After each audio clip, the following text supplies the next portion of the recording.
La nouvelle fonctionnalité Artefact de Claude 3.5 Sonnet est impressionnante, simple et facile à utiliser pour développer notamment des activités pédagogiques.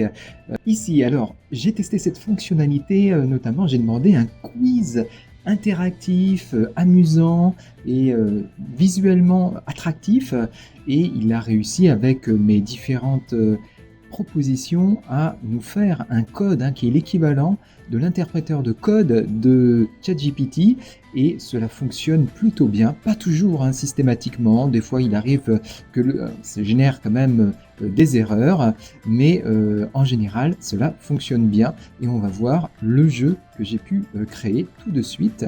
Et voici, on est dans l'activité ludique tout à fait intéressante qui a été faite.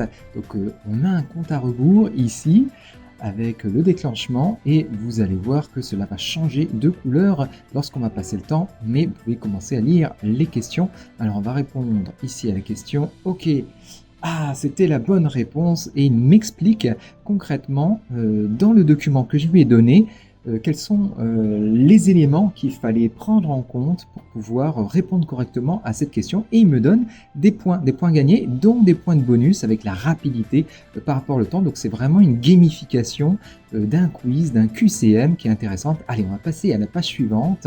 Selon l'article, que manque-t-il principalement à ChatGPT? Allez, on va dire du vocabulaire. Ah non, c'est incorrect. Et ce qui manque à ChatGPT, c'est une âme. Voilà, un extrait qui est issu du PDF que je lui ai donné en pièce jointe. Donc pour aller réviser des documents ou découvrir des documents par le jeu, ça marche très bien aussi. Donc d'un point de vue pédagogique, c'est vraiment très engageant. Et avec des émoticônes, visuellement, ça marche super bien, de manière interactive, avec des boutons. Et tout ça, ça a été créé en quelques minutes, simplement. Donc c'est vraiment super sympa, et tout ça de manière gratuite. Allez, on va pouvoir tester aussi cette question. Et là, on a une bonne réponse. Tout ça, c'est coloré, c'est dynamique, c'est simple.